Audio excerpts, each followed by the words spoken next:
இன்றைய தினம் இதயம் புரட்சி தலைவி அம்மாவுடைய 78வது பிறந்தநாள் விழா நிகழ்ச்சி தலைமை கழகத்திலே எழுச்சியோடு மூத்த தலைமை கழக நிர்வாகிகள் மற்றும் தலைமை கழக நிர்வாகிகள், மாவட்ட கழக செயலாளர்கள்,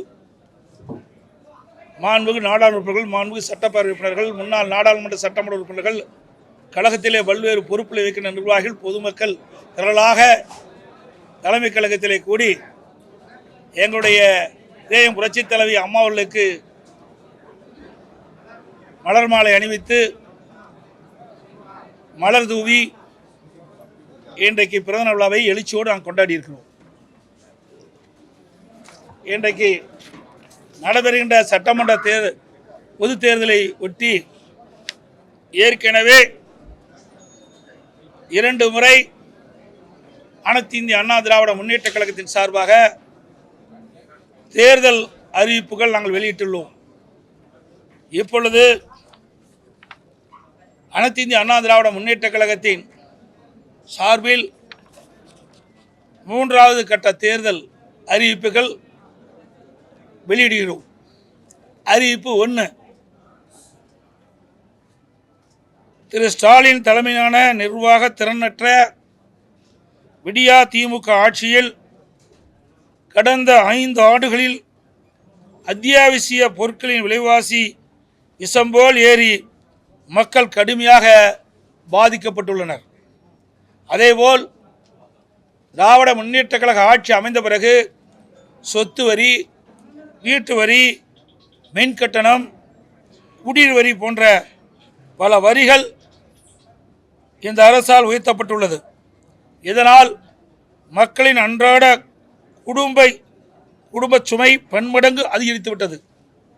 எனவே மக்களின் சுமையை குறைக்கும் வகையில் அனைத்து இந்திய அண்ணா திராவிட முன்னேற்ற கழக ஆட்சி அமைந்தவுடன் ஒவ்வொரு குடும்பத்திற்கும் கருணை தொகையாக 10,000 ரூபாய் வழங்கப்படும். அறிவிப்பு 2. வேலைவாய்ப்பு அலுவலகங்களில் நம்முடைய இளைஞர்கள் பதிவு செய்து வேலைக்காக காத்திருக்கும் பட்டதாரிகளுக்கு மாதந்தோறும் 2,000 ரூபாயும் +2 வரை படித்து வேலைவாய்ப்பு அலுவலகத்தில் பதிவு செய்துள்ளோருக்கு மாதந்தோறும் 1000 ரூபாய் உதவித்தொகை வழங்கப்படும். அறிவிப்பு 3. மீன்பிடி தடைக்காலங்களில் மீனவர்களுக்கு தற்போது வழங்கப்பட்டு வரும் நிவாரணத் தொகை 8,000 ரூபாய். இந்த 8,000 ரூபாயிலிருந்து அதிமுக ஆட்சி மலர்ந்தவுடன் 12,000 ரூபாயாக உயர்த்தி வழங்கப்படும். ஒவ்வொரு ஆண்டும் தைப்பொங்கல் அன்று வழங்கப்பட்டு வரும் பொங்கல் தொகுப்புடன் சேர்ந்து 1000 ரூபாய் பொங்கல் பரிசாக வழங்கப்படும். கைத்தறி நெசவாளர்களுக்கு தற்போது வழங்கப்பட்டு வரும் விலையில்லா மின்சாரம் 300 யூனிட்டிலிருந்து 450 யூனிட்டாக உயர்த்தப்படும். விசைத்தறி நெசவாளருக்கு தற்போது வழங்கப்பட்டு வரும் 1000 யூனிட்டிலிருந்து 1400 யூனிட்டாக விலையில்லாமல் அவர்களுக்கு உயர்த்தி வழங்கப்படும். நகர பகுதியில் நடைபாதை ஓரமாக கடை வைத்திருக்கும் சிறு வியாபாரிகள் கூட்டுறவு வங்கியில் வாங்கிய கடன் முழுவதும் தள்ளுபடி செய்யப்படும்.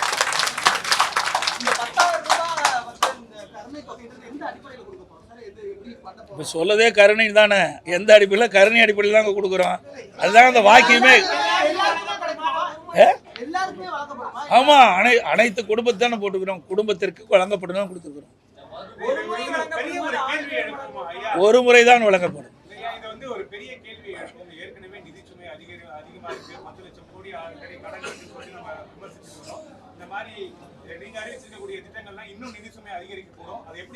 நான் ஏற்கனவே சொல்லிவிட்டேன்.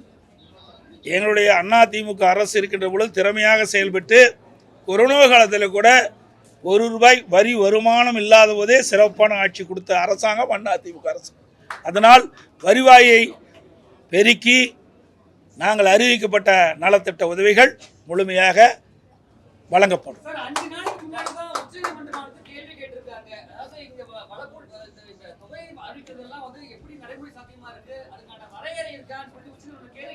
அதுக்கு தாங்க நான் சொல்கிறேன், வருவாயை உயர்த்தி பெருக்கி அதன் மூலமாக நாங்கள் அறிவிக்கப்பட்ட இந்த திட்டத்தை மக்களுக்கு வழங்கப்படும். அது இப்போல்லாம் எப்படிங்க சொல்ல முடியும்? வரி ஏற்றுறாங்களா இல்லையா? நீங்கள் கேட்குற கேள்வியெல்லாம் அதாவது வரி உயர்த்துறது பல இருக்குது, புரியுதுங்களா? இன்றைக்கு வரி உயர்த்துவதற்கு பல்வேறு வழிகளில் நிதியில் இருக்குது. அந்த நம்முடைய நிதி துறையைச் சேர்ந்தவர்கள் நிபுணர்கள் மூலமாக எந்தெந்த வகையில் வரி பெருக்க முடியுமோ உயர்த்த முடியுமோ அதை உயர்த்தி நாங்கள் அறிவிக்கப்பட்ட திட்டங்களுக்கு தேவை நிதியை பெற்று திட்டங்களை செயல்படுத்தும். வேலை இல்லாத பட்டதாரிகளுக்கு மாதமான காசு தரும் நம்ம சொல்லியிருக்கோம். ஆனால் அது இந்த பட்டதாரிகள் வேலை இல்லாத பட்டதாரிகள் அதிகமாக இருக்காங்க, அவங்களுக்கு வேலை வழங்குவதற்கு நம்ம வேற என்ன முயற்சி எடுக்கணும்? அதுக்கு தாங்க நாங்கள் ஏற்கனவே மாண்புமிகு புரட்சி தலைவி அம்மா தமிழகத்துடைய முதலமைச்சராக இருக்கின்ற காலகட்டத்திலே படித்த இளைஞர்களுக்கு வேலைவாய்ப்பை வழங்க வேண்டும் அடிப்படையில் 2015ஆம் ஆண்டு தொழில் முதலீட்டார் மாநாட்டை சென்னையில் நடத்தி சுமார் 2,42,000 கோடி தொழில் முதலீட்டு ஈர்க்கப்பட்டு 74 புரிந்துணர்வு ஒப்பந்தங்கள் பெற்று அதையெல்லாம் செயல்பாட்டுக்கு இன்றைக்கு பல்லாயிரக்கணக்கானவர் வேலை கிடைத்திருக்கு.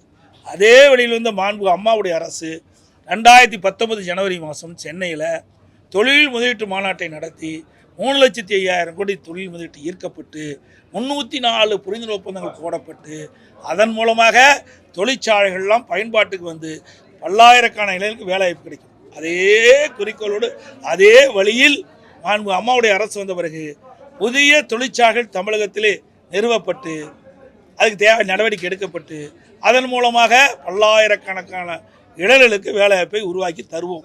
அதுவரை படித்து பட்டம் பெற்ற இளைஞர்கள் அவர்கள் மன உளைச்சல் இருக்கிறாங்க. அதற்காக இந்த தொகையை நாங்கள் முதல் கட்டமாக வழங்குவோம்.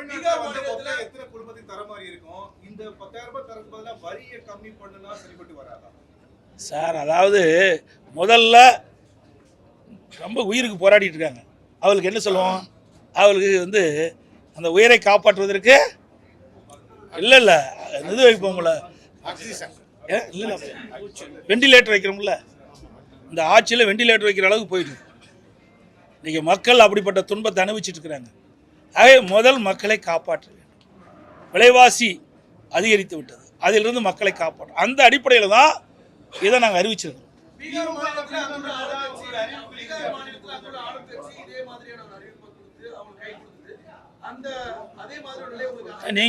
நீங்களே கேள்வி கேட்டீங்க, நீங்களே பதிலும் சொல்லிட்டீங்க, இரண்டும் நீங்களே சொல்லிட்டீங்களே.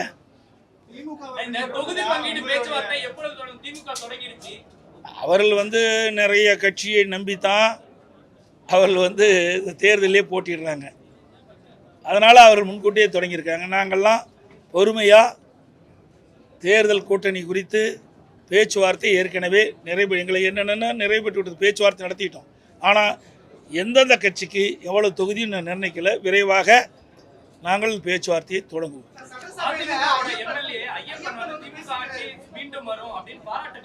அவர் யாரோட இருக்கிறான்னு முதல் தெரிஞ்சுக்கிட்டீங்களா? ஏங்க எல்லாம் ஆட்சியும் முடிய போகுது, அவர் மேலே நடவடிக்கை எடுத்து என்ன பண்ணுறது, என்ன பயன்? ஆக அவர் யாரோடு இருந்தார் உங்களுக்கு நன்றாக தெரியும்.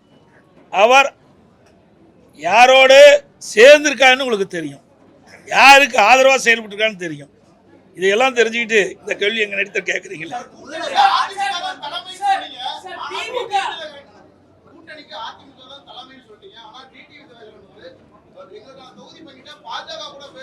அதாவது நல்லா புரிஞ்சுக்கணும், அதிமுக தேசிய ஜனநாயக கூட்டணி, தேசிய ஜனநாயக கூட்டணி ஏற்கனவே அமைக்கப்பட்டது. இப்போ அதிமுக அதில் போய் சேர்ந்துருக்குது.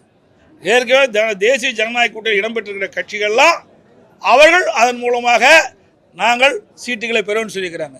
அந்த அடிப்படை தான், புரியுதுங்களா? வேற ஒன்றும் கிடையாது.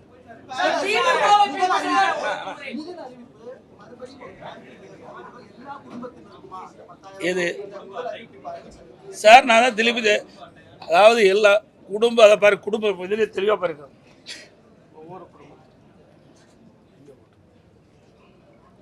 ஒவ்வொரு குடும்பத்திற்கும் கருணை தொகை 10,000 நாங்கள் அது உங்களுக்கு ஜெராக்ஸ் கொடுப்போம்.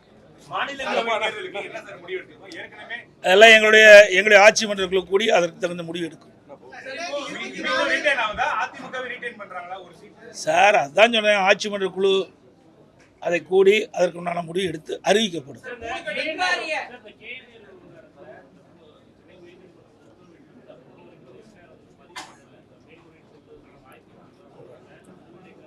சார் என்றைக்கு திமுக நீதிமன்றம் கொடுத்த தீர்ப்பை ஏற்று அமுல்படுத்தி இருக்குது? நீதிமன்ற தீர்ப்பை மதிக்காத ஒரு கட்சினா திமுக கட்சி தான். இன்றைக்கு திரு நேரு அவர்கள் மீது இடி ஆதாரத்தோடு குற்றச்சாட்டுகளை அங்கே இருக்கின்ற மாநிலத்தில் இருக்கின்ற தலைமை காவல் துறை அதிகாரிக்கு அனுப்பிட்டுருக்காங்க. 3 முறை அவள் அறிக்கை அனுப்பப்பட்டதாக தகவல் செய்திகள். அதன் அடிப்படையில் நடவடிக்கை எடுக்காத காரணத்தில் தான் அனைத்து இந்திய அண்ணா திராவிட முன்னேற்ற கழகத்தின் சார்பாக நாங்கள் உயர்நீதிமன்றத்தில் வழக்கு தொடர்ந்தோம்.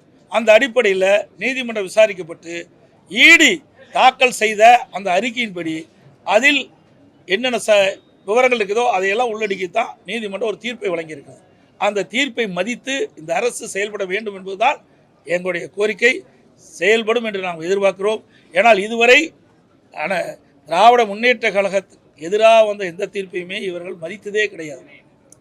இதுவரை டிஜிபி, நிரந்தர டிஜிபி, சட்ட ஒழுங்கு நிரந்தர டிஜிபி நியமிச்சிருக்காங்களா? நீதிமன்றம் போச்சு, உயர்நீதிமன்றம், உச்ச நீதிமன்றம் போய் வந்த பிறகு கூட இந்த அரசாங்கம் நீதிமன்றத்தினுடைய உத்தரவை மதிக்காமல், தீர்ப்பை மதிக்காமல் இருக்கின்ற ஒரே அரசாங்கம் திராவிட முன்னேற்ற கழக அரசாங்கம். அனைத்து ஊடகங்களுக்கும் நன்றி, வணக்கம்.